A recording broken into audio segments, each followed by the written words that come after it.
Good morning every one, welcome two days of farmer channel. Morning day 43. ಮಂಗಳವಾರ ಆಗಿರೋದ್ರಿಂದ ಇವತ್ತು ನಮ್ಮೂರಲ್ಲಿ ಸಂತೆ. ಹಾಗಾಗಿ ಇವತ್ತು ಕೆಲ್ಸಕ್ಕೆ ಜನ ಯಾರು ಕೂಡ ಬರ್ತಾ ಇಲ್ಲ. ನಿಮ್ಮೂರಲ್ಲಿ ಯಾವತ್ತು ಸಂತೆ ಅನ್ನೋದನ್ನ ಕೂಡ ಕಮೆಂಟ್ ಮಾಡಿ. ಹಾಗಾಗಿ ಇವತ್ತು ನಾವು ಮನೆ ಹತ್ರ ಸ್ವಲ್ಪ ಗಾರೆ ಕೆಲಸ ಮಾಡಿಸಿದ್ವಲ್ಲ ನೆನ್ನೆ, ಅದಕ್ಕೆ ಕವರ್ ಎಲ್ಲ ಮುಚ್ಚಿದ್ವಿ ಅಂದರೆ ಮಳೆಗೆ ಪ್ಲಾಸ್ಟ್ರಿಂಗ್ ಮಾಡಿರೋದು ಯಾವುದು ಕೂಡ ಡ್ಯಾಮೇಜ್ ಆಗಬಾರ್ದು ಅಂತ ಮುಚ್ಚಿದ್ವಿ. ಅದನ್ನ ಒಂದು ದಿವಸ ಮುಚ್ಚಬೇಕು, ಯಾಕಂದರೆ ಅದು ಹಸಿ ಇರುತ್ತಲ್ಲ, ನೀರು ಬಿದ್ದರೆ ಎಲ್ಲ ಕಿತ್ಕೊಬಂದ್ಬಿಡುತ್ತೆ. ಅದಾದ ನಂತರ ಇವತ್ತು ಮಾರನೇ ದಿವಸ ಮತ್ತೆ ತೆಗೆದ್ಬಿಟ್ಟು ಅದು ಚೆನ್ನಾಗಿ ಕ್ಯೂರ್ ಆಗಬೇಕು ಅಂದರೆ ಚೆನ್ನಾಗಿ ನೀರು ಬಿಡಬೇಕು. ಹಾಗಾಗಿ ಇವತ್ತು ಬೆಳಗ್ಗೆ ಎದ್ದು ನೀರು ಬಿಡೋಣ ಅಂತ ಹೇಳ್ಬಿಟ್ಟು ಎಲ್ಲದನ್ನೂ ಕೂಡ ತೆಗ್ದಾದ ತಕ್ಷಣ ನೀರು ಬಿಡೋಕ್ಕೆ ಶುರು ಮಾಡಿದ್ವಿ. ನೋಡಿ, ಈಗ ನೀರು ಬಿಟ್ಟಾಗಿದೆ. ಈಗ ನೋಡಿ, ಯಾವುದೇ ಥರ ಪ್ರಾಬ್ಲಮ್ ಕೂಡ ಬಂದಿಲ್ಲ. ಅದೇ ಇದನ್ನು ಏನಾದ್ರು ಮುಚ್ಚದಲ್ಲೇ ಮಳೆಗೆ ನೆಂದಿ ಏನಾದರೂ ಆಗಿದರೆ ಡ್ಯಾಮೇಜ್ ಬಂದುಬಿಡೋದು. ಹಾಗಾಗಿ ನೀವು ಯಾರು ಗಾರೆ ಕೆಲಸ ಮಾಡಿಸ್ತಿದ್ರೆ ಚೆನ್ನಾಗಿ ನೀಟಾಗಿ ಮಳೆ ಬರೋ ಟೈಮಲ್ಲಿ ನೋಡ್ಬಿಟ್ಟು ಎಲ್ಲ ಮುಚ್ಚಿ, ಇಲ್ಲ ಅಂದರೆ ಡ್ಯಾಮೇಜ್ ಬರುತ್ತೆ. ನಮ್ಮನೆ ಗಾರೆ ಕೆಲಸ ಮಾಡೋಕ್ಕೆ ಬರೋರು ಬೇರೆ ಊರಿಂದ ಬರೋದ್ರಿಂದ ಅವರಿಗೆ ಯಾವುದೇ ಥರ ಇವತ್ತು ಅವ್ರೂರಲ್ಲಿ ಸಂತೆ ಆಗಲಿ ರಜಾ ಆಗಲಿ ಇಲ್ಲ. ನಮ್ಮೂರಲ್ಲಿ ಮಾತ್ರ ತೋಟದ ಕೆಲಸ ಮಾಡೋ ಜನಗಳಿಗೆ ಮಾತ್ರ ರಜಾ. ಹಾಗಾಗಿ ಇವತ್ತು ಅವ್ರಿಗೆ ಮತ್ತೆ ಬಂದ್ಬಿಟ್ಟು ಇನ್ನು ಉಳಿದಿರೋದನ್ನ ಸರಣೆ ಮಾಡೋಕ್ಕೆ ಅಂತ ಹೇಳ್ಬಿಟ್ಟು ಫಸ್ಟ್ ಬಂದ ತಕ್ಷಣವೇ ಮರಳನ್ನ ಜಲಿಸ್ಕೊತಾ ಇದ್ದಾರೆ. ನೀವು ನೋಡ್ಬೋದು ಯಾವ ಥರ ಇದೆ ಮರಳು ಅಂತ. ಒಂದು ಚೂರು ಕೂಡ ಕಲ್ಲಾಗಲಿ ಮಣ್ಣಾಗಲಿ ಸ್ವಲ್ಪ ತೀರಾ ವೇಸ್ಟ್ ಏನಿಲ್ಲ, ಅಷ್ಟು ಚೆನ್ನಾಗಿದೆ. ಬನ್ನಿ ಹತ್ರದಿಂದನೂ ತೋರಿಸ್ತೀನಿ, ನೀವು ನೋಡ್ಬೋದು. ನೋಡಿ, ಕೈಯಲ್ಲಿ ಹಿಡಿದು ತೋರಿಸ್ತಾ ಇದ್ದೀನಿ. ಯಾವುದೇ ಥರದ ಕಲ್ಲಾಗಲಿ ಇಲ್ಲ ರೋಡ್ ಸೈಡ್ ಮಣ್ಣೆಲ್ಲ ಹರ್ಕೊಬಂದು ಹಾಕಿರ್ತಾರಲ್ಲ, ಆ ಥರದ್ದು ಯಾವುದೇ ಥರದ ಮರಳು ಕೂಡ ಅಲ್ಲ. ಇದು ಪ್ಯೂರ್ ಒಳ್ಳೆ ಮರಳು. ನೋಡೋದು ಎಷ್ಟು ಕ್ಲೀನಾಗಿ ಕಾಣ್ತಿದೆ. ಇದ್ರ ಬಗ್ಗೆ ಯಾರು ತುಂಬ ಡೀಟೇಲ್ಸ್ನ ಕೇಳೋಕ್ಕೆ ಹೋಗ್ಬೇಡಿ, ಯಾಕಂದರೆ ಇದ್ರ ಬಗ್ಗೆ ತಿಳಿಸ್ಕೊಡೋಕ್ಕಾಗಲ್ಲ. ನಿಮಗೆ ಗೊತ್ತು ಮರಳು ಇಂದ ಏನು ಪ್ರಾಬ್ಲಮ್ಸು, ಯಾವ ಥರ ಏನು ಅಂತ. ಹಾಗಾಗಿ ಅದಾದ ನಂತರ ಇವರು ಕೆಲಸನ ಇವತ್ತು ಶುರು ಮಾಡ್ತಾರೆ. ಏನು ಕೆಲಸ ಮಾಡ್ತಾರೆ ಅನ್ನೋದನ್ನ ಕೂಡ ತೋರಿಸ್ತೀನಿ. ವಿಡಿಯೋನ ಕಂಪ್ಲೀಟಾಗಿ ನೋಡಿ. ಮರಳೆಲ್ಲ ಜಲ್ಸ್ಕೊಂಡಾದ್ಮೇಲೆ ಇನ್ನೇನು ಗೊತ್ತಲ್ಲ, ಸಿಮೆಂಟ್ ಎಲ್ಲ ಕಲಿಸ್ಕೊಂಡು ಸಾರಣೆ ಮಾಡೋಕ್ಕೆ ಶುರು ಮಾಡಿದ್ದಾರೆ. ಅವತ್ತು ನಿನ್ನೆ ಕಟ್ಟೆಗಳೆಲ್ಲ ಮಾಡಿ ಮುಗಿಸ್ಕೊಂಡ್ರು. ಇವತ್ತು ಕಾಂಪೌಂಡ್ನ ಮಾಡ್ತಾ ಇದ್ದಾರೆ. ನೋಡ್ಬೋದು, ಅಲ್ಲೊಂದು ಸ್ವಲ್ಪ ಈಗ ಎಲ್ಲ ಸಾರಣೆ ಮಾಡೋಕ್ಕೆ ಒಂದು ಸ್ವಲ್ಪ ತಟ್ಟಿದ್ದಾರೆ ಸಿಮೆಂಟ್ನ. ನೋಡಿ, ಇಲ್ಲಿಂದ ಹಿಡಿದು ಆ ಸಿಮೆಂಟ್ ಕಂಬ ಕಾಣ್ತಿದೆಯಲ್ಲ, ಕರೆಂಟ್ ಕಂಬ, ಅಲ್ಲಿ ತನಕ ಮಾಡಿ ಇವತ್ತು ಮುಗಿಸ್ತೀವಿ ಅಂತ ಹೇಳ್ತಿದ್ದಾರೆ. ಒಳಗಡೆ ಮತ್ತು ಹೊರಗಡೆ 2 ಸೈಡು ಕೂಡ. ಇವತ್ತು ಅವ್ರು ಎಷ್ಟು ಜನ ಬಂದಿದ್ದಾರೆ ಅಂದರೆ ಒಟ್ಟು 6 ಜನ ಬಂದಿದ್ದಾರೆ. 6 ಜನ ಇವತ್ತು ಎಷ್ಟು ಮಾಡ್ತಾರೆ ಅನ್ನೋದನ್ನ ನೋಡೋಣ ಬನ್ನಿ. ಈ ಥರ ಗಾರೆ ಕೆಲಸ ಎಲ್ಲ ಮಾಡಿಸ್ಬೇಕಾದ್ರೆ ಮನೆ ಮಾಲೀಕರು ಇರ್ತಾರಲ್ಲ, ಅಂದರೆ ಈಗ ಯಾರು ಮನೇಲಿ ಮಾಡ್ತಿದ್ದಾರೆ ಮನೆ ಓನರ್ಗಳು ಕೂಡ ಮನೇಲಿ ಯಾರಾದರೂ ಒಬ್ಬರು ಕೂಡ ಇರಲೇಬೇಕು. ಯಾಕಂದರೆ ಇರಲಿಲ್ಲ ಅಂದರೆ ಇವರು ಯಾಕೆ ಬೇಕು ಹಂಗೆ ಮಾಡಿಬಿಡ್ತಾರೆ. ಒಂದು ಸ್ವಲ್ಪ ಎಲ್ಲಾದರೂ ಡ್ಯಾಮೇಜ್ ಇದ್ದರೆ ಮತ್ತು ಅದನ್ನು ಕಿತ್ತಿ ಆಗಲಿ ಮತ್ತು ಮಾರನೇ ದಿವಸ ಬಂದು ಮಾಡೋದಾಗಲಿ ಮಾಡಿಸಿದ್ರೆ ನೀಟಾಗಿ ಕಾಣಲ್ಲ. ಏನೇ ಇದ್ದರೂ ಅವತ್ತೇನು ಮಾಡ್ತಿರ್ತಾರೋ ಅವಾಗಲೇ ಕೂಡ ರೆಡಿ ಮಾಡಿಸ್ಕೋಬೇಕು. ಹಾಗಾಗಿ ನೀವು ಯಾರು ಈ ಥರ ಗಾರೆ ಕೆಲಸ ಮಾಡಿಸಿದ್ರೆ ಎಲ್ಲೂ ಕೂಡ ಹೋಗ್ದಂಗೆ ಅವ್ರ ಜೊತೆ ನಿಂತು ಕ್ಲೀನಾಗಿ ಮಾಡಿಸ್ಕೊಳ್ಳಿ, ಆಯಿತಾ? ಯಾರು ಕೂಡ ಮರಿಬೇಡಿ. ಇದೆಲ್ಲ ಆಗ್ತಿದ್ದಂಗೆ ಹೀಗೆ ಕೆಲಸ ಮಾಡ್ತಾ ಮಧ್ಯಾಹ್ನ ಆಯಿತು. ಈಗ ಮತ್ತೆ ನಿನ್ನೆ ಮಾಡಿದ್ವಲ್ಲ, ಅದಕ್ಕೆ ಈಗ 2ನೇ ರೌಂಡ್ ನೀರು ಹಾಕ್ತಾಯಿದ್ದೀವಿ. ಏನಿಲ್ಲ ಅಂದರೆ ದಿನಕ್ಕೆ 3 ಸತಿ ಅಂತ ನೀರು ಹಾಕಬೇಕು. ಬೆಳಗ್ಗೆ ಒಂದು ಸತಿ, ಮಧ್ಯಾಹ್ನ ಒಂದು ಸತಿ, ಸಂಜೆ ಒಂದು ಸತಿ. ನಿನ್ನೆ ನೋಡಿ, ಇಲ್ಲಿಂದ ಅಲ್ಲಿ ತನಕ ಪೂರ ಫಿನಿಶಿಂಗ್ ಮಾಡಿದರು.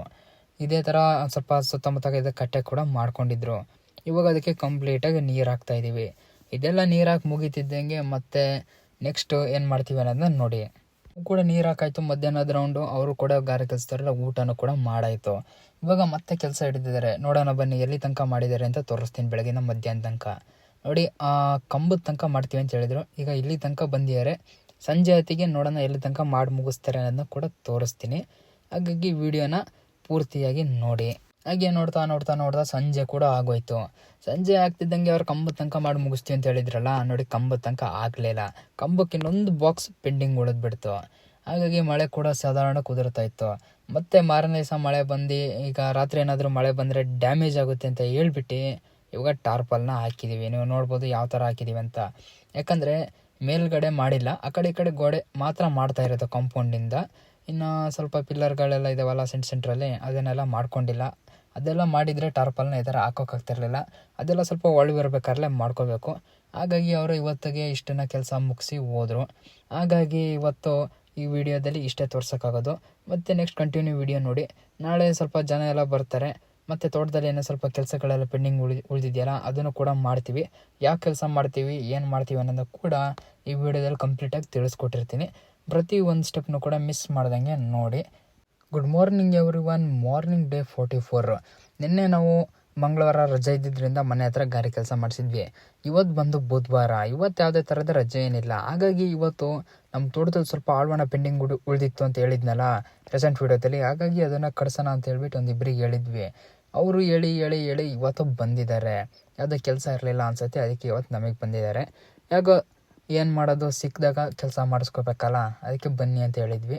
ಬನ್ನಿ ಇವತ್ತು ಆಳ್ವಣ ಕಡಿಯೋಣ, ನೋಡೋಣ.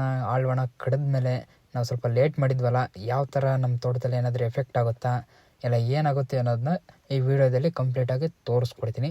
ನೀವು ಯಾರು ನಮ್ಮ ಥರ ದಡ್ತನ ಮಾಡ್ಕೊಂಡು ಆಳ್ವಣ ಕಡಿದೆಲ್ಲ ಇದ್ದರೆ ಕಮೆಂಟ್ ಮಾಡಿ, ಆದಷ್ಟು ಬೇಗ ಆಳ್ವಣ ಕಡಿಸ್ಕೊಳ್ಳಿ ಅಂತ ಹೇಳ್ತಾ ಇವತ್ತಿನ ವೀಡಿಯೋನ ಶುರು ಮಾಡ್ತಾಯಿದ್ದೀನಿ. ನಾನು ಸ್ವಲ್ಪ ತೋಟಕ್ಕೆ ಬರೋದು ಲೇಟ್ ಆಯಿತು.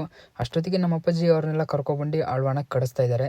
ನೀವು ನೋಡ್ಬೋದು, ಇಲ್ಲಿ ಆಗಲೇ ಕಡ್ದಿದ್ದಾರೆ. ಕಡ್ದುಬಿಟ್ಟು ನೋಡಿ, ಸ್ವಲ್ಪ ಆಳ್ವಣ 25-30 ಅಡಿ ತನಕ ಇದೆ. ಹಾಗಾಗಿ ಮರ ಹತ್ತಿ ಕಡಿಯೋರು ಸ್ವಲ್ಪ ಬೇಕಿತ್ತು, ಏನಿಂದ ಚೂರು ನೋಡಿ. ಹಾಗಾಗಿ ನಾವು ಕಡ್ದಿರಲಿಲ್ಲ, ಇವತ್ತು ಕಡಿಸ್ತಿದ್ದಾರೆ. ಕಡ್ದು ಹಾಕಿದ್ದಾರೆ ನೋಡಿ, ಈ ಥರ ಬಿದ್ದಿದೆ. ಬನ್ನಿ, ಗಿಡದ ಮೇಲೆ ಏನಾದ್ರು ಆಗಿದೆಯಾ, ಕಾಫಿ ಏನಾದ್ರು ಉದ್ರಿದ್ಯಾ, ಇದ್ರ ಬಿದ್ದಿರೋ ಫೋರ್ಸಿಗೆ ಅನ್ನೋದನ್ನು ಕೂಡ ತೋರಿಸ್ತೀನಿ. ಇವತ್ತು ನಮಗೆ ಆಳ್ವಣ ಕಡಿಯೋಕ್ಕೆ ಇಬ್ಬರು ಬಂದಿದ್ದಾರೆ. ಒಬ್ಬರು ಬಂದರೆ ಆಗಲ್ಲ ಅಂತ ಹೇಳ್ಬಿಟ್ಟು ಇಬ್ಬರನ್ನ ಕರೆಸಿದ್ವಿ. ಬನ್ನಿ, ಇವತ್ತು ಅವ್ರು ಎಷ್ಟು ಕಡಿತಾರೆ ಅನ್ನೋ ಕೂಡ ಈ ವಿಡಿಯೋದಲ್ಲಿ ತಿಳಿಸ್ಕೊಡ್ತೀನಿ. ಮತ್ತು ನಾವು ಕೂಡ 3 ಜನ ಇದ್ದೀವಿ ಸವರಕ್ಕೆ. ಒಂದು ನಮ್ಮ ಅಪ್ಪಾಜಿ ಹಂಗೆ ಕರ್ಸ್ಕೊಂಡು ಅವ್ರ ಹಿಂದೆನೇ ಸವರ್ಕೊಂಡು ಸ್ವಲ್ಪ ಹೋಗ್ತಾಯಿದ್ದಾರೆ. ಇನ್ನು ಬಾಕಿ ಉಳಿದಿದ್ದನ್ನ ಸವರ್ಕೊಂಡು ಹೋಗೋಣ ಅಂತ ಹೇಳ್ಬಿಟ್ಟು ನಾನು ನಮ್ಮ ಅಮ್ಮ ಇದ್ದೀವಿ.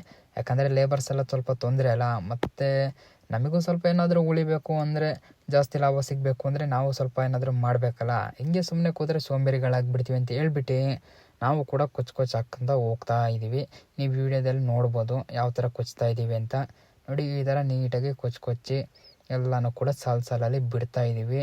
ಮತ್ತು ಇನ್ನೊಂದು ವಿಷಯ ಏನಂದರೆ, ಈಗ ಆಳ್ವಣ ಕಡಿದ್ಮೇಲೆ ಸ್ವಲ್ಪ ದಪ್ಪ ಬಡ್ಡೆ ಇರುತ್ತಲ್ಲ, ಅಂದರೆ ರೆಕ್ಕೆಗಳಿಂದ ಬಿದ್ದಿರುತ್ತಲ್ಲ ಆಳ್ವಣದ್ದು, ಅದನ್ನು ಮತ್ತೆ ಇನ್ನೆಲ್ಲಾದರೂ ಕೂಡ ಬಯಲಿರೋ ಜಾಗಕ್ಕೆ ಒಂದೊಂದು ಹಾಕೋಣ ಅಂತ ಹೇಳ್ಬಿಟ್ಟು ಅದನ್ನು ಕೂಡ ಕಡ್ದು ಈ ಥರ ನಿಲ್ಲಿಸಿದ್ದೀವಿ. ಅದನ್ನು ಕೂಡ ಈಗ ಕಡ್ಸಾದ್ಮೇಲೆ ಮೆಣಸಿನ ಬೀಳು ಹಾಕಬೇಕು, ಮತ್ತು ಇನ್ನೇನಾದರೂ ಸಿಲ್ವರ್ ಗಿಡ ಹೋಗಿದ್ರೆ ಅವನು ಕೂಡ ಸ್ವಲ್ಪ ಹಾಕಬೇಕು ಬಯಲು ಜಾಗಕ್ಕೆ.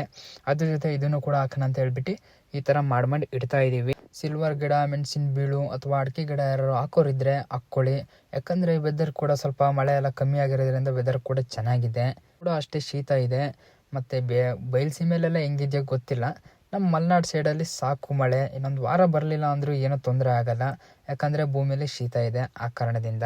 ಅದ ನಂತರ ನಾವೇನು ಮಾಡ್ತಾ ಇದ್ದೀವಿ ಅಂದರೆ, ಈ ಆಳ್ವಣ ಕಡಿಬೇಕಾದ್ರೆ ಆಳ್ವಣ ಗಿಡದ ಮೇಲೆ ಬಿದ್ದು ಮತ್ತು ಆಳ್ವಣದ್ದು ಇದು ಎಲೆಗಳೆಲ್ಲ ಬಿದ್ದಿರುತ್ತಲ್ಲ, ಅದನ್ನು ಕೂಡ ತೆಗಿತಾ ಇದ್ದೀವಿ. ಹಾಗೆ ಸಾಕೆಲ್ಲ ಕೊಚ್ಚು ಹಾಕಿ ಅದಾದ ನಂತರ ಅದ್ರ ಗಿಡದ ಮೇಲೆ ಬಿದ್ದಿದ್ದಂಥದ್ದು ಕೂಡ ತೆಗಿತಿದ್ದೀವಿ. ಯಾಕೆ ತೆಗಿತಿದ್ದೀವಿ ಅಂದರೆ, ಈಗ ಕಾಫಿ ಎಲ್ಲ ಬಲಿತಾ ಇದೆಯಲ್ಲ, ಮತ್ತು ಏನಾದರೂ ಈ ಮಳೆಗೆ ಚಿಕ್ಕಿ ರೋಗ ಅಥವಾ ಏನಾದರೂ ಕಾಫಿ ಕೊಳೆಯೋದು ಶುರು ಆಗಿಬಿಡುತ್ತೆ.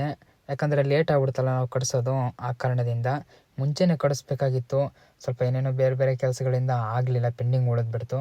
ನೋಡಿ, ಈಗ ಅದನ್ನು ಕೂಡ ಕ್ಲೀನ್ ಮಾಡ್ತಾ ಇದ್ದೀವಿ. ಈಗ ಎಲ್ಲ ಕೊಚ್ಚಿಗೆ ನೆಲದಲ್ಲೇ ಹಾಕ್ತಾ ಇದ್ದೀವಿ. ಅದ್ರ ಜೊತೆ ಇದನ್ನು ಕೂಡ ತೆಕ್ಕೊಂಡು ಹೋಗ್ತಾ ಇದ್ದೀವಿ. ಈ ಥರ ತೆಗೆಸ್ಲಿಲ್ಲ ಅಂದರೆ ನಮಗೇನು ಎಫೆಕ್ಟು. ಮತ್ತು ಇನ್ನೊಂದೇನೆಂದರೆ, ಈ ನಾವು ಆಳ್ವಣ ಕಡಿತಿದ್ದೀವಲ್ಲ, ಅದ್ರ ಜೊತೆಗೆ ಈ ಮೆಣಸಿನ ಬೀಳು ಎಲ್ಲ ಸ್ವಲ್ಪ ಸಣ್ಣದು ಈಗ ಉಪ್ತಾ ಇರುತ್ತಲ್ಲ ಬೀಳು ಮರಗಳಿಗೆ, ಒಂದು ಮೀಡಿಯಮ್ ರೇಂಜಲ್ಲಿ ಇರುತ್ತಲ್ಲ, ಅವು ಕೂಡ ಚೆನ್ನಾಗಿ ಗಬ್ಲಿ, ಸ್ವಲ್ಪ ಒಳವ ಬಿಸಿಲು ಏನಾರು ಸ್ವಲ್ಪ ಬಿದ್ದರೆ ಅವು ಕೂಡ ಚೆನ್ನಾಗಿ ಚಿಗುರು ಬರುತ್ತೆ ಅಂತ ಹೇಳ್ಬಿಟ್ಟು ಅದರಲ್ಲೂ ಕೂಡ, ಅಂದರೆ ಹಲಸಿನ ಮರಗಳು ಮತ್ತು ಇನ್ಯಾವುದಾರು ಕಾಡು ಮರಗಳಲ್ಲಿ ಇರುತ್ತಲ್ಲ, ಅದು ಕೂಡ ಮರದಲ್ಲಿ ಸ್ವಲ್ಪ ಚಿಗುರು ಕೂಡ ಹೊಡೆಸ್ತಾ ಇದ್ದೀವಿ. ಯಾಕಂದರೆ ಮೆಣಸಿನ ಬೀಳು ಮೇಕತ್ತು ಬರೋಕ್ಕೆ ಸ್ವಲ್ಪ ಈಸಿ ಆಗುತ್ತೆ ಅಂತ ಹೇಳ್ಬಿಟ್ಟು, ಹಾಗಾಗಿ ಅದನ್ನು ಕೂಡ ಕಡಿಸಿದ್ದೀವಿ. ನೀವು ವೀಡಿಯೋದಲ್ಲಿ ನೋಡ್ಬೋದು ಹಲಸಿಂದು. ನೋಡಿ, ಇದನ್ನೆಲ್ಲ ಕಡಿಸಿದ್ದೀವಿ. ಇದನ್ನು ಕೂಡ ಸ್ವಲ್ಪ ಯಾವುದೇ ಥರದ್ದೇನು ಎಫೆಕ್ಟ್ ಆಗ್ತಿಲ್ಲ. ಗಿಡದ ಮೇಲೆ ಬಿದ್ದರೂ ಕೂಡ ಕಾಫಿ ಏನು ಉದುರುತ್ತಾ ಇಲ್ಲ. ಇವೇನಷ್ಟು ತೂಕ ಇರೋಲ್ಲ, ಹಾಗಾಗಿ ಬರೀ ಚಿಗುರು ಮಾತ್ರ ಓಡಿಸ್ತಿರೋದಲ್ಲ. ಹಂಗಂತೇಳ್ಬಿಟ್ಟು ನಾವು ಮಾಡ್ತಿದ್ದೀವಿ ಅಂತ ನೀವು ಎಲ್ಲ ಮಾಡೋಕ್ಕೆ ಹೋಗಬೇಡಿ. ಏನಾದ್ರು ಸ್ವಲ್ಪ ದೊಡ್ಡದಿದ್ದರೆ ಮರ್ಗಸಿ ಅಥವಾ ಏನಾದರೂ ಇದ್ದರೆ ಈ ಟೈಮಲ್ಲಿ ಮಾಡ್ಸೋಕೆ ಹೋಗಬೇಡಿ. ಯಾಕಂದರೆ ಮಳೆಗೆ ಗಿಡ ಎಲ್ಲ ನೆಂದಿರೋದ್ರಿಂದ ಏನಾದ್ರು ಬಿದ್ದುಬಿಟ್ಟು ಸ್ವಲ್ಪ ಏನಾದ್ರು ಟಚ್ ಆದರೂ ಕೂಡ ರೆಕ್ಕೆಗಳೇ ಮುರಿದೋಗುತ್ತೆ. ನಾವು ಆಳ್ವಣ ಕಡಿಯೋದ್ರಿಂದ ಏನಾದರೂ ರೆಕ್ಕೆ ಮುರಿದೋಗುತ್ತೆ, ಕಾಫಿ ಎಲ್ಲ ತೀರಾ ಉದುರುತ್ತೆ ಅಂದ್ಕೊಂಡಿದ್ವಿ. ಹೆಂಗೋ ಸ್ವಲ್ಪ ಕಂಟ್ರೋಲಲ್ಲಿದೆ, ಯಾವುದೇ ಥರದ್ದು ಏನೋ ಎಫೆಕ್ಟ್ ಆಗ್ತಾಯಿಲ್ಲ. ಹೀಗೆ ಕಡಿತಾ ಇವತ್ತಿನ ಕೆಲಸ ಕೂಡ ಮುಗೀತು. ಅವರು ಕೂಡ ಇವತ್ತು ಬೆಳಗ್ಗೆ 9 ಗಂಟೆಗೆ ಬಂದಿದ್ದರು. ಇವಾಗ ಟೈಮ್ ಬಂದು 2 ಗಂಟೆ ಆಗಿದೆ. ಹಾಗಾಗಿ ಇವತ್ತು ಎಷ್ಟಾಗುತ್ತೋ ಅಷ್ಟು ಮುಗಿಸಿದ್ರು. ಏಣಿಲಿ ಹತ್ತಬೇಕು, ಇಳಿಬೇಕು, ಮರ್ಗಸಿ ಥರನೇ ಅಲ್ವಾ ಇದನ್ನು ಕೂಡ ಮಾಡೋದು. ಹಾಗಾಗಿ ಸ್ವಲ್ಪ ಟೈಮ್ ತಗೊಳುತ್ತೆ. ಇನ್ನೂ ಸ್ವಲ್ಪ ಉಳಿದಿದೆ. ಮತ್ತು ನೋಡೋಣ, ನಾಳೆಗೆ ಬರ್ತೀವಿ ಅಂದರು. ಅದು ಕೂಡ ಗ್ಯಾರಂಟಿ ಇಲ್ಲ. ಯಾಕಂದರೆ ಅವರು ಕೂಡ ಇನ್ನೂ ಬೇರೆ ಕಡೆ ಕೆಲಸ ಹಿಡ್ಕೊಂಡಿದ್ದಾರೆ ಅನಿಸುತ್ತೆ. ಇವತ್ತೆಲ್ಲ ಫ್ರೀ ಇರೋದಕ್ಕೆ ನಮ್ಮದು ಬಂದಿದ್ದಾರೆ. ಇವತ್ತು ಅವರಿಗೆ ಎಷ್ಟು ಸಂಬಳ ಕೊಡ್ತಿದ್ದೀವಿ ಅನ್ನೋದು ಕೂಡ ಸ್ವಲ್ಪ ತಿಳಿಸ್ಕೊಡ್ತೀನಿ ನೋಡಿ. ಇವ್ರಿಗೆ ಬಂದು ಬರೋಬ್ಬರಿ 1,000 ಕೊಡ್ತಾಯಿದ್ದೀವಿ ಆಳ್ವಾಣ ಕಡಿಯೋಕ್ಕೆ. ನಿಮ್ಮ ಕಡೆ ಎಷ್ಟು ಕೊಟ್ಟಿದ್ದೀರಾ ಅನ್ನೋದನ್ನು ಕೂಡ ನಮಗೆ ಕಮೆಂಟ್ ಮಾಡಿ ಆಳ್ವಾಣ ಕಡ್ಸೋಕ್ಕೆ. ಅವರು ಕೂಡ ಹೋದ್ರಲ್ಲ, ಇವಾಗ ನಾವು ಕೂಡ ಎಲ್ಲ ಅವ್ರೆಷ್ಟು ಕಡಿದಿರೋ ಅಲ್ಲಿ ತನಕ ಕೊಚ್ಚಾಕಿ ಎಲ್ಲ ಗಿಡದ ಮೇಲೆ ಬಿದ್ದಿದ್ದನ್ನ ಕೈದು ಎಲೆಗಳನ್ನೆಲ್ಲ ಕೂಡ ಕ್ಲೀನ್ ಮಾಡಿದ್ದೀವಿ. ಇಲ್ಲಾಂದರೆ ಕೊಳೆ ರೋಗ ಬಂದುಬಿಡುತ್ತೆ ಅಂತ ಹೇಳ್ಬಿಟ್ಟು ಇವಾಗ ನಮ್ಮ ಕೆಲಸನೂ ಕೂಡ ಮುಗೀತಲ್ಲ. ಹಾಗಾಗಿ ನಾವು ಕೂಡ ಮನೆಗೆ ಊಟಕ್ಕೆ ಹೋಗ್ತಾ ಇದ್ದೀವಿ. ಹಾಗಾಗಿ ಈ ವಿಡಿಯೋನ ಇಷ್ಟಕ್ಕೆ ಮುಗಿಸ್ತಾ ಇದ್ದೀನಿ. ಇದೇ ಥರ ಹೆಚ್ಚಿನ ಇನ್ಫಾರ್ಮೇಷನ್ ಬೇಕು ಅಂದರೆ ಇನ್ನೂ ಯಾರ್ಯಾರು ನಮ್ಮ ಅಕೌಂಟ್ನ ಫಾಲೋ ಮಾಡ್ಕೊಂಡಿಲ್ವೋ ಫಾಲೋ ಮಾಡ್ಕೊಳ್ಳಿ. ಅದ್ರ ಜೊತೆಗೆ ನಮ್ಮ ಚಾನಲ್ನ ಕೂಡ ಸಬ್ಸ್ಕ್ರೈಬ್ ಮಾಡ್ಕೊಳ್ಳಿ ಅಂತ ಹೇಳ್ತಾ ನೆಕ್ಸ್ಟ್ ವಿಡಿಯೋದಲ್ಲಿ ಸಿಗ್ತೀನಿ. ಬೈ.